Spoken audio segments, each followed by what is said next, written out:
Insting itu ada yang mengkategorikan 3. Selain herd instinct, ada self-preservation instinct, ada race preservation instinct.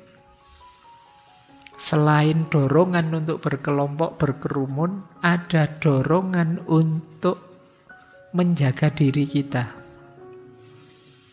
Makanya dalam diri kita ada beberapa aspek yang muncul begitu saja.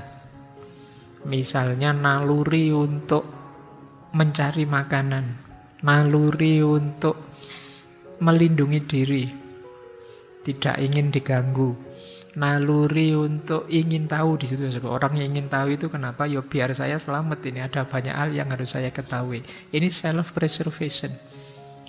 Termasuk sifat agresif. Agresif kadang-kadang kita awas jangan ganggu saya tak sikat. Itu sebenarnya defense kita itu karena dorongan jiwa untuk self preservation. Itu otomatis sudah. Kalau ada orang mau mukul kalian, tangannya baru ngangkat saja kalian sudah ancang-ancang. Kenapa? Dorongan jiwamu ini ada ancaman dari luar ini. Ini self preservation namanya. Termasuk dorongan jiwa untuk makan. Mencari makan itu dorongan. Tidak perlu pakai diskusi, begitu perutmu lapar, ya kamu tetap bergerak mencari makanan. Jadi tidak perlu kamu pakai seminar, Pak, perut saya kok kerucuk-kerucuk ya Pak, ini memahaminya pakai teori apa ya, filsafat apa ya. Tidak capek-capek begitu, pokoknya ayolah lapar ya makan saja, ngantuk ya tidur saja. Ini namanya self-preservation instinct. Termasuk menghindari rasa sakit, rasa tidak enak. Jadi kita itu ingin nyaman, ingin enak, maka kita secara tidak sadar punya kecenderungan menghindar dari rasa tidak enak. Pingin sih ikut ngaji filsafat, tapi ternyata teman saya yang paling saya benci sudah berangkat duluan. Males mau ke sana, lihat wajahnya saja sudah mules aku misalnya. Jadi, kamu terus tidak jadi berangkat, kenapa? Kamu ingin nyaman. Jadi itu salah satu dorongan jiwa, namanya self-preservation instinct. Ada lagi lebih luas, yaitu race preservation instinct. Ini dimiliki setiap orang yang berhubungan dengan kelestarian makhluk yang namanya manusia. Jadi kita itu sebagai pribadi, durasi hidup kita terbatas, tapi ada dorongan dalam jiwa kita ya agar hidupnya manusia itu berlanjut terus. Ini namanya race preservation instinct. Dorongan seksual. Yang cowok suka dengan yang perempuan, yang laki-laki senang dengan yang perempuan. Ini dorongan jiwa. Kalian apa pernah belajar? Saya ini laki-laki berarti saya harus senang perempuan. Caranya senang tidak ada. Otomatis saja rasa suka itu muncul. Itu yang disebut insting. Jadi seks itu ya dorongan langsung. Jadi kalian tidak perlu, Pak saya harus belajar detail ini Pak. Tidak harus begitu, dorongan itu ada. Makanya ngapain kamu ngumpulin video-video banyak itu. Nanti kalau ditanya alasannya, loh Pak ini kan saya harus belajar Pak. Harus banyak rujukan Pak. Harus banyak Allah. Iya. Jadi alasanmu saja itu. Itu mungkin bisa jadi alasan kenapa sih kamu kok suka sekali video-video gitu. Jangan-jangan kamu salah mengaktualkan dorongan seksualitas dalam dirimu. Yo agama ngasih tuntunan, yo kalau memang tidak kuat yo menikahlah. Kalau hadisnya Nabi itu kan kalau menikah tidak mampu yo puasalah. Pak tambah susah, Pak sudah ditahan tidak bisa menikah, ditahan tidak boleh makan. Maksudnya itu mungkin semacam pengalih perhatian. Daripada kamu mikir gitu-gitu terus, mending mikir lapar ya, nanti makan apa. Jadi ini secara psikologis mungkin ke situ. Kalau kamu sedang lapar kan sudah pikiranmu diajak ke situ-situ, tidak bisa. Yang dipikir lemes sudah kamu mikir makan. Ini race preservation. Tiba-tiba saja nanti kalau kalian punya anak, begitu sayangnya sama anakmu. Meskipun kalian tidak pernah kursus parenting, tidak pernah ikut pelatihan jadi orang tua yang baik, yang begini, yang begitu. Insting itu muncul sudah dalam dirimu. Meskipun yang seks tadi kalian tidak ikut pendidikan seks yang gimana kan banyak itu sekarang model-model gitu. Saya yakin kalian sudah bisa.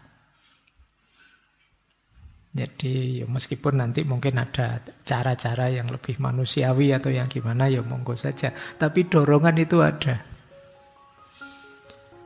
Jadi yang laki-laki suka yang perempuan. Dalam rangka apa? Berketurunan. Makanya mungkin belakangan banyak ya isu-isu, Pak sekarang anak muda hari ini itu banyak loh Pak yang tidak mau menikah. Mungkin dorongan untuk menikah itu tertimbun karena kalian punya kegelisahan ini, kegelisahan itu. Tapi dorongan seks itu tidak bisa kita timbun. Itu pasti ada. Mungkin yang tidak menikah ya nanti nyari pelampiasan yang lain. Tapi ini namanya fitrah, insting. Kita pasti punya itu. Tinggal, makanya bahasa kita malam hari ini mengontrolnya. Mengontrol itu bukan berarti mematikan. Tapi mengarahkannya agar membawa pada kemanfaatan atau kemaslahatan hidup. Nah, jadi ini di antara sisi diri kita yang jarang dibahas. Sering saya bilang pendidikan kita itu fokusnya masih positivistik, masih pada akal dan panca indera. Sementara alat-alat kita yang lain jarang dibahas, termasuk insting ini atau naluri. Masih ada lagi nurani, hati, kolab, masih ada lagi intuisi. Belum lagi imajinasi. Kita masih punya perangkat yang jarang kita garap. Malam hari ini kita belajar satu tentang insting. Itu pun satu aspek saja, yaitu herd instinct. Insting sosial, insting kerumunan. Baik, apa sih herd instinct itu? Ini kalau pakai definisi, ya herd instinct itu dorongan alami manusia, juga hewan-hewan, untuk mengikuti tindakan atau perilaku kelompoknya secara kolektif. Jadi ada dorongan dalam jiwa kita untuk menyesuaikan hidup dengan kelompok kita. Jadi kelompok saya kok jalan semua ke utara, ya saya harus ke utara berarti. Kelompok saya kok ikut jalan ke selatan semua, ya saya harus ke selatan. Ini herd instinct, jadi dorongan jiwa sosial dalam diri kita. Wah teman-teman kok ikut ngaji filsafat semua ya, tinggal saya yang belum. Terus kalian gelisah. Saya harus ikut saja, begitu kalian ikut, meskipun sebenarnya kalian mungkin tidak terlalu senang, kamu nyaman. Karena sekarang kamu ada di kelompokmu. Ini yang disebut herd instinct. Jadi naluri kelompok. Makanya ini disebut fitrah. Karena setiap orang pasti punya dorongan itu. Kalian beda sendiri kan tidak mau. Tidak enak kelihatan terkucil, tersisih, tidak sama dengan yang lain. Itu menggelisahkan. Kalian ingin sama saja seperti yang lain, seperti orang lain. Baik, jadi ketika kita menyesuaikan diri dengan banyak orang, ketika kita memutuskan sesuatu, tapi sebenarnya itu bukan mau kita, tapi maunya kelompok kita. Dan kita nyaman dengan itu, meskipun mungkin dalam banyak hal kadang-kadang kita tidak cocok, tidak setuju, tapi tidak apa-apalah. Pokoknya keputusannya orang banyak saya ikuti. Ini namanya herd instinct. Dulu pernah ya kita membahas kebenaran. Ada kebenaran itu yang sifatnya objektif, ada kebenaran itu yang sifatnya subjektif, Ada kebenaran itu yang sifatnya intersubjektif. Nah, dalam kerumunan, dalam kawanan, dalam kelompok, ini kebenarannya sifatnya intersubjektif. Sifatnya kesepakatan. Begitu kita sepakati, ya dia jadi kebenaran. Yuk untuk kos-kosan kita, misalnya kalau kuliah pakai baju hitam-hitam terus yuk. Nah, ini namanya kebenaran pakai baju hitam, itu namanya intersubjektif. Kalau sudah intersubjektif berarti sudah disepakati. Kalau ada yang tanya, apa dalilnya kamu pakai hitam-hitam? Tidak ada, itu tidak ada hubungannya dengan dalil. Ini kesepakatan. Karena apa? Karena ranahnya ranah hidup bersama, ranah sosial. Kenapa kok ada begitu? Ya karena ada dorongan dalam jiwa kita untuk hidup bersama orang lain. Kalau kita hanya mengandalkan kebenaran subjektif-subjektif saja, kemungkinan konfliknya besar. Dan itu tidak nyaman, tidak enak kan kalau hidup itu masing-masing egois, subjektif-subjektif, padahal kita ada di ruang yang sama. Akhirnya dibuatlah kesepakatan bersama. Ini yang disebut intersubjektif. Nah, dorongan jiwa berarti heart instinct itu. Kenapa dorongan jiwa ini muncul? Nah, ini ada beberapa alasannya. Alasan pertama, untuk keberlangsungan hidup. Jadi kita itu dalam banyak aspek tidak bisa sendirian. Bahkan ada yang menjelaskan, dalam kelompok hewan tertentu, berkelompok itu lebih memperbesar kemungkinan survive. Ini contohnya misalnya kambing yang banyak itu. Misalnya ada harimau datang, itu kan kemungkinan selamat kita besar. Karena kita tidak tahu nanti kambing yang mana yang diterkam harimau. Tapi kalau kamu sendirian, satu-satunya ketemu harimau, ya mesti kamu, siapa lagi yang kena. Nah, ini insting kerumunan. Di tengah orang banyak, saya bisa selamat. Jadi aman. Kayak kalian itu cowok-cowok kadang ngumpul bareng-bareng, terus mungkin ada cewek lewat, terus sweet-sweet itu. Begitu ceweknya noleh, siapa yang tadi sweet-sweet? Diam semua, bukan saya. Kamu selamat. Coba kamu sendirian, mesti ketahuan bahwa itu kamu. Nah, itu logika sederhana. Kenapa kerumunan kadang-kadang menyelamatkan? Jadi itu alasan pertama. Jadi instingmu jalan. Ini cara untuk aman apa? Gabung dalam kelompok. Biar tidak kelihatan kamu beda sendiri. Tapi kalau kamu sendirian ada apa-apa, ya kamu yang diserang. Siapa lagi kalau bukan kamu, wong adanya cuma kamu. Kayak saya tadi ngajar, ada mahasiswanya ngantuk. Salah satu cuma saya tidak lihat, tiba-tiba ada yang menguap keras sekali. Wah, gitu. Terus, ayo siapa tadi yang menguap? Diam semua. Akhirnya selamat semua. Karena saya tidak bisa tahu dalam kerumunan itu tadi siapa. Dan mungkin mahasiswanya kompak, ini tidak usah bilang siapa, pokoknya ada di antara kita lah gitu. Nah, kerumunan itu kadang-kadang menyelamatkan. Bareng-bareng, ya sederhananya bisa saling melindungi. Yang kedua, ya perlindungan dan keselamatan tadi ya, saling melindungi. Karena kita bareng-bareng, bersama-sama jauh lebih kuat daripada sendirian.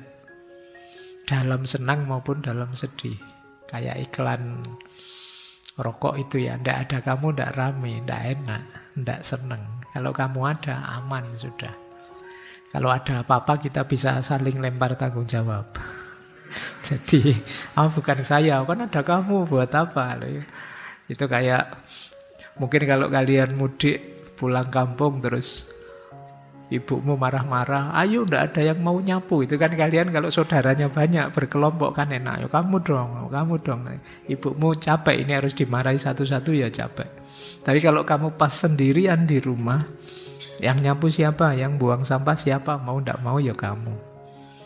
Nah, itu alasannya kenapa banyak orang itu lebih safe, lebih aman. Yang ketiga, resikonya jadi minimal. Barang berat kalau dijinjing bareng-bareng jadi ringan. Barang ringan kalau tidak dikerjakan ya tidak selesai. Jadi tapi kalau banyak temannya lebih enak. Pekerjaan satu kalau kalian berdua jadinya setengah-setengah. Pekerjaan satu kalian bersepuluh ya 1/10 semuanya. Lebih ringan, lebih enak. Itulah kenapa muncul secara naluriah insting untuk berkelompok. Baik, kalian misalnya, mungkin kalau yang datang padamu misalnya tiba-tiba ada yang menyerangmu, satu misalnya anjing, kalian mungkin masih berani, alah anjing satu aja nyari kayu kamu kejar-kejar balik. Tapi begitu anjing 10, yang lari kamu mesti. Dia sedang bersama kawan-kawannya. Jadi itulah resikonya jadi lebih minimal. Baik. Cuma teman-teman, ini tadi kan masih sifatnya positif. Enak ya punya teman banyak, enak ya punya banyak pendukung. Sampai di titik ini masih aman. Tapi pada saatnya dari herd instinct bisa lahir namanya herd mentality. Atau kadang-kadang disebut mob mentality. Mental kerumunan. Nah, kalau ini mulai agak kita harus hati-hati. Mental kerumunan itu apa? Ada beberapa penciri. Yang pertama mental kerumunan itu kalian sudah tidak mau berpikir lagi, yang penting ikut saja teman-teman. Ikut saja kelompok saya. Kalian hanya niru saja. Ini sudah herd mentality. Temanmu tadi saya kasih contoh ya. Temanmu ke utara, kamu ikut ke utara. Temanmu ke selatan, kamu ikut ke selatan. Alasannya apa? Enggak tahu. Itu kan kayak film-film humor zaman dulu ya, kayak film Dono Kasino Indro itu ada satu meja orang, yang satu ngasih roti, ditiru kasih roti, kasih daging, ditiru kasih daging, dikasih apa, ditiru kasih apa. Kamu hanya niru saja, tidak ngerti alasannya. Begitu mau kamu makan, ternyata orang yang kamu tiru ngasih makan anjing di bawah. Itu kan tidak nyambung. Kamu ikut saja karena tidak tahu tujuannya, kamu manut saja. Ternyata arahnya tidak seperti yang kalian bayangkan. Jadi mengikuti kelompok tanpa berpikir, tanpa mempertimbangkan kelompokmu sedang apa, tujuannya apa. Ya mereka melakukan itu alasannya apa. Yang penting mereka melakukan saja, kamu ikut melakukan. Kalau tiba-tiba saya noleh ke kanan sambil lihat ke atas, sebagian besar mesti ikut saya lihat ke atas. Tanpa sadar, loh alasannya apa kok tiba-tiba Pak Faiz noleh lihat ke atas. Nah, itu cirinya manusia. Terpengaruh oleh kelompoknya sehingga akhirnya dia hanya ikut-ikutan saja. Berarti kalian mulai kena herd mentality ini. Yang kedua, cirinya orang herd mentality, melakukan apapun kalian memerlukan validasi atau persetujuan orang lain. Atau setidaknya menghindari tidak dinilai negatif oleh orang lain. Ini ciri kedua. Kadang pakai baju saja kalian mikirnya ini nanti teman-teman komentar enggak ya? Seneng ya dengan yang saya pakai. Saya suka sih baju ini tapi nanti jangan-jangan ada yang komen. Nanti jangan-jangan ada yang enggak suka. Ini pertimbangan-pertimbangan seperti ini salah satu ciri bahwa kalian mulai tenggelam dalam kerumunan. Kalian mulai hilang. Dirimu sendiri sudah tidak ada. Yang selalu jadi pertimbanganmu adalah pendapatnya orang lain, pikirannya orang lain, komentarnya orang lain. Berarti kalian sudah mulai herd mentality. Pak, teman-teman saya itu sekarang pakai jeans semua, Pak, celananya. Tidak ada yang pakai sarung. Padahal saya senangnya pakai sarung loh.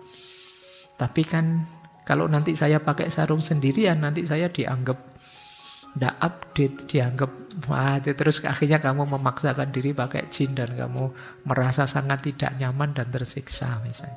Nah ini contoh, berarti kamu terkena sindrom herd mentality. Mentalmu sudah mental kerumunan, kamu tidak berani mengekspresikan keinginanmu sendiri. Karena khawatir nanti kalau saya ekspresikan nanti diketawain. Nanti dikomentari jelek, nanti dapat jempol ke bawah, nanti pokoknya pertimbanganmu itu semua. Berarti kamu sudah mulai tenggelam dalam kerumunan. Yang ketiga, biasanya tanpa berpikir panjang kita menyesuaikan dengan yang difikirkan atau dilakukan banyak orang. Hari ini trennya apa, kita ikut ke sana, tidak pakai mikir. Ini berarti kita sudah terjebak dalam herd mentality. Kalau kita sudah masuk dalam kelompok, kitanya hilang. Yang tersisa adalah kelompoknya. Makanya dalam filsafat itu dulu kita pernah belajar Martin Heidegger. Boleh dicari rekaman filsafatnya. Dia bilang manusia itu ada dua jenis.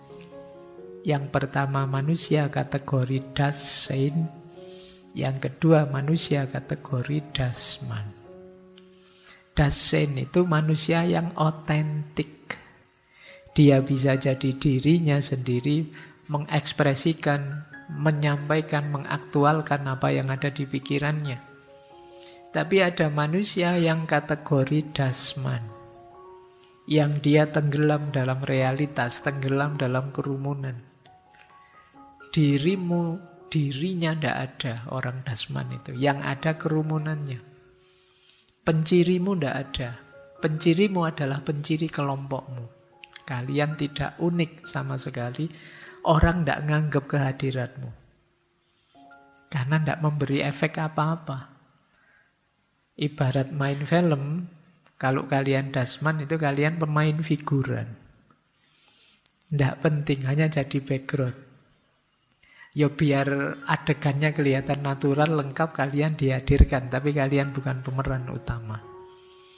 Nah ini menyakitkan kan pemain. Kalau kalian main film kok cuma 5 menit bagian lewat saja, itu pun dipotong, wajahnya tidak kelihatan pas ngadep sana misalnya. Nah, itu mengerikan hidup yang seperti itu.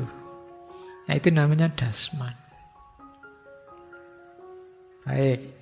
Bahkan teman terdekatmu juga kadang-kadang lupa namamu. Itu lebih ngeri lagi. Siapa tadi? Dosenmu juga lupa kamu namanya siapa gitu. Kalau ketemu, lu dulu mahasiswa saya ya? Iya Pak gitu. Oke, coba kalau kamu ketemu gurumu atau dosenmu yang lama, itu mesti, kalau kalian tidak sangat istimewa, beliau lupa namamu. Saya sering itu, Pak saya dulu mahasiswanya. Ya itu pura-pura ingat saja. Padahal lupa.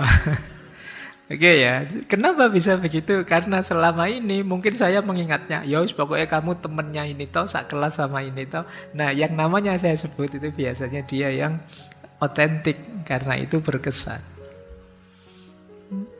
Jadi kalau kamu misalnya ketemu siapa dari masa lalumu, terus bukan kamu yang diingat tapi temenmu, oh kamu temennya inilah, berarti yang diingat temanmu bukan kamu. Berarti kamu pemain figuran tadi. Jadi kamu tidak terlalu penting bagi dia. Baik, kita lanjutkan ya. Jadi kalau kalian sudah punya ciri-ciri ini, berarti kalian sudah kena penyakit herd mentality atau mob mentality. Ada quotes menarik tentang herd mentality ini dari filosof yang dulu juga pernah kita bahas, Arthur Schopenhauer. Kata dia, kita mengorbankan 3/4 dari diri kita untuk jadi seperti orang lain. Nah, kita tidak menerima diri kita apa adanya, tapi kita modif diri kita dengan parameter orang lain. Apa ndak boleh Pak saya bergaya, bermode? Boleh, tapi ya sesuai idealmu saja. Jangan menggadaikan dirimu dengan bersandar pada pikirannya orang lain. Jadi kita jarang sepenuhnya jadi diri kita selalu ngambil benchmark orang lain. Makanya kata Schopenhauer, kita mengorbankan 3/4-nya. Berarti yang otentik dari diri kita tinggal 1/4-nya. Ya entah dalam hal apa, tapi ini menunjukkan kita memang tenggelam. Kita tidak unik, tidak mengaktualkan apa yang kita inginkan.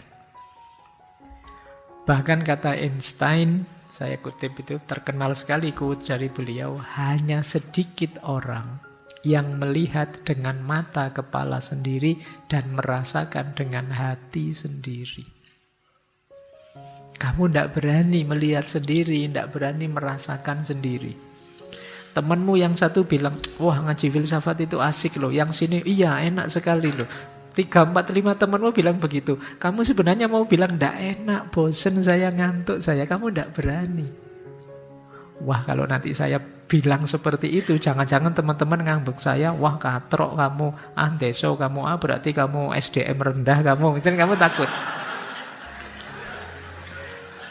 Kamu takut digituin, makanya kamu terus tidak berani bilang. Terus begitu kamu ditanya gimana menurutmu, iya hebat kok, luar biasa kok, karena kamu tidak berani bilang apa adanya. Jadi kritiknya Einstein, kita jarang mau melihat dengan mata kita sendiri, merasakan dengan hati kita sendiri. Kita gadaikan mata dan hati kita ke kelompok kita, teman-teman kita, orang-orang di sekitar kita. Itulah situasi kita hari ini banyak. Kita tidak bisa jadi diri kita sendiri. Padahal semua yang kita lakukan nanti kita pertanggungjawabkan sendiri. Kalau bahasa Al-Quran kan wala taziru waziratun wizra ukhra. Jadi setiap orang membawa bebannya sendiri-sendiri, dia tidak akan menanggung bebannya orang lain.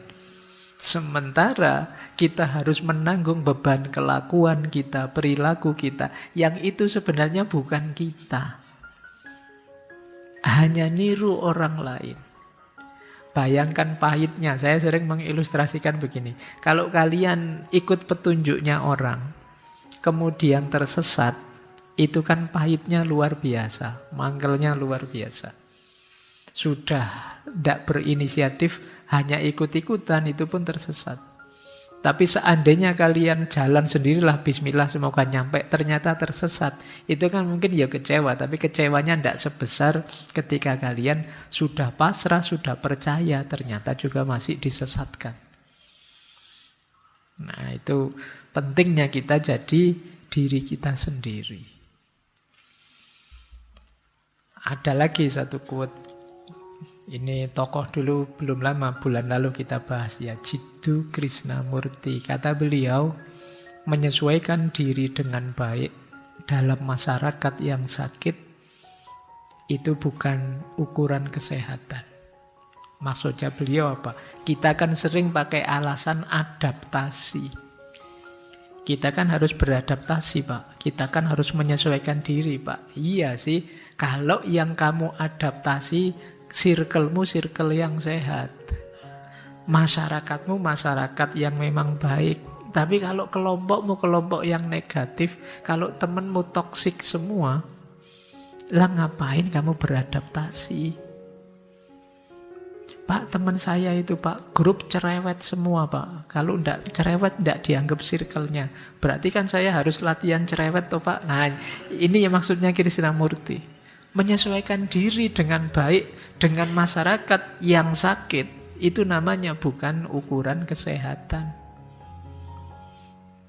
Jadi iya adaptasi ya adaptasi, menyesuaikan diri ya menyesuaikan diri. Tapi perhatikan juga kalian beradaptasi pada apa. Menyesuaikan diri untuk apa? Pak, anak muda hari ini itu kalau terlalu soleh itu rasanya ndak update, Pak. Yo harus ada nakal-nakalnya dikit lah, Pak. Mosok anak masa kini kok yo terlalu alim, ngerokok tidak, ngopi tidak, nongkrong tidak. Misalnya kan banyak diksi-diksi begitu. Ya dilihat dulu kalau memang circle-nya isinya senegatif itu ya ngapain kita beradaptasi. Harusnya kan dibalik, yang negatif-negatif tadi yang mengadaptasi kalian. Mereka yang meniru kalian, bukan kalian yang niru mereka. Ini rumus yang terbalik. Makanya kata Krishnamurti, Anda itu bukan ukuran hidup yang sehat. Iya, memang kita harus menyesuaikan diri dengan lingkungan dan masyarakat kita, tapi ayo dipastikan dulu lingkungan dan masyarakatnya sehat. Kalau lingkungan dan masyarakatnya tidak sehat, sehatkan dulu, baru kita saling beradaptasi. Ya karena kalau tidak, ya nanti kita semua jadi rusak. Bareng-bareng rusak. Baik, kita lanjutkan ya. Terus, inilah tanda ringkasnya yang tadi kita sebut herd mentality ya. Kita jadi peniru, kita tidak berani mengaktualkan, mengekspresikan keinginan kita, mengungkapkan pendapat kita. Kalau kita merasa itu tidak cocok dengan masyarakat kita, circle kita, kelompok kita. Dan yang ketiga, kita akan segera mengubah pendapat kita kalau kita merasa, ini tidak cocok, tidak sesuai dengan kelompok saya. Kalau kalian punya 3 ini, berarti kalian sudah terjangkiti herd mentality. Herd instinct tadi manusiawi, manusia punya dorongan sosial. Tapi kalau herd instinct itu tidak terkendali menjadi herd mentality, mentalitas kerumunan, kalian sedang kehilangan dirimu sendiri di tengah kerumunan. Istilah herd itu kan kadang semacam kawanan binatang, itu kan kelompok. Jadi kalau ada misalnya kambing satu lapangan, itu kan kalian tidak peduli mana yang lebih ganteng, mananya pokoknya kambing semua, kan gitu saja. Satu-satu dari kambing itu tidak dihargai. Ketika kalian di kerumunan juga begitu. Kalau kalian berkumpul misalnya anak-anak yang sukanya genjreng-genjreng dan lain sebagainya sampai malam, padahal kalian tidak ikut genjreng-genjreng, tetap orang akan menganggap kalian suka genjreng-genjreng. Kenapa? Kelompokmu. Jadi ini tanda 3 ini ya. Nanti setelah ini pulang coba dicek. Saya punya 3 gejala ini enggak? Kalau kalian punya 3 gejala ini, mulai perbaiki diri, evaluasi diri. Karena berarti kalian sedang pelan-pelan memudar dirimu. Kamu sedang hilang. Otentisitasmu sedang melemah.